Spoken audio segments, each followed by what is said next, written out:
I used to believe that if you worked hard, stayed professional, and treated people with respect, the system would protect you, that truth would matter, that facts would be enough. I never imagined that an office could become a psychological battlefield, a place where reality itself could be slowly rewritten. He thought he understood his mind, but what he didn't know was that a resource existed that could help him rebuild his life. You will find it in the description and comments.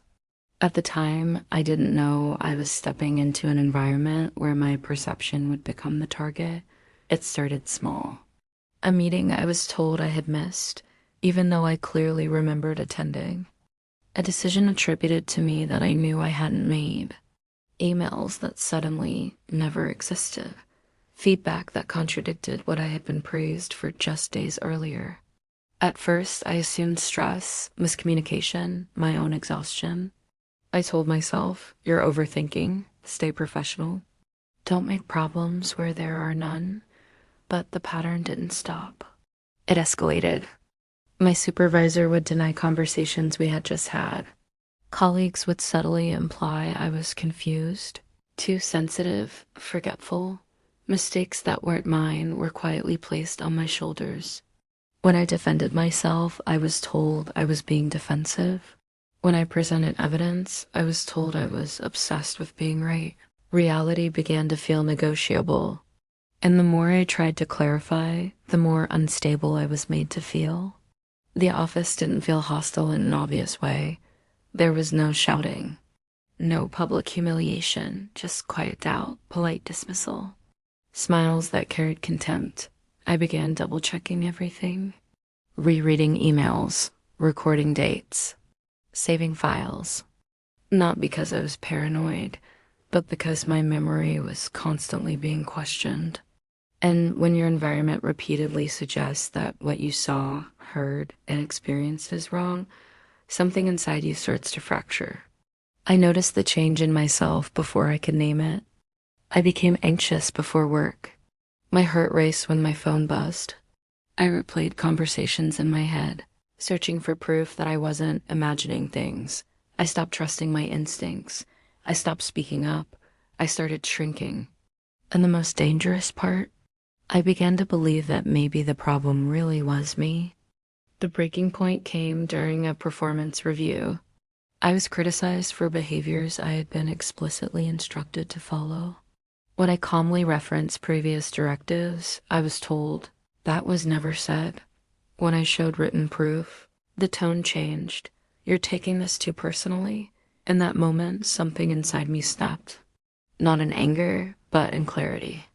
If my reality can be erased this easily, what will be left of me if I stay? That was when I learned the word gaslighting, not a misunderstanding, not a conflict, a strategy. A form of psychological manipulation designed to make you doubt your own perception, memory, and sanity until you become easier to control. I began reading about workplace gaslighting, how power is maintained by destabilizing those who challenge it, how professionalism can be weaponized, how emotional abuse doesn't always look like aggression. Sometimes it looks like calm denial. Understanding didn't erase the damage, but it gave it a name. And when something has a name, it can be confronted. Leaving was not easy.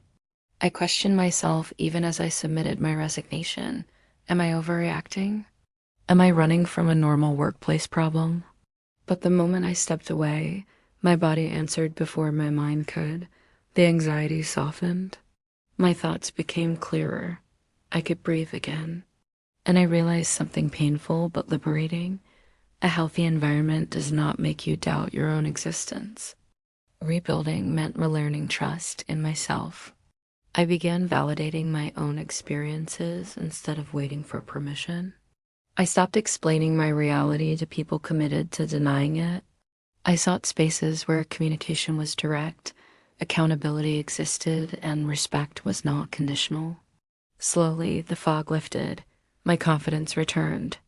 Not as arrogance, but as self-recognition. I asked myself hard questions. Why did I tolerate being psychologically erased? Why did I equate professionalism with silence? Why did I stay in a place that made me feel unreal? And instead of blaming myself, I chose awareness. Because gaslighting doesn't work on the weak, it works on the conscientious, on those who want to do the right thing, on those who assume others are acting in good faith. Today, I trust my perception again. I document, but I no longer live in fear. I speak, but I no longer beg to be believed. I understand now that protecting my mental health is not disloyalty, it is survival. And I know this, no job is worth losing your sense of reality.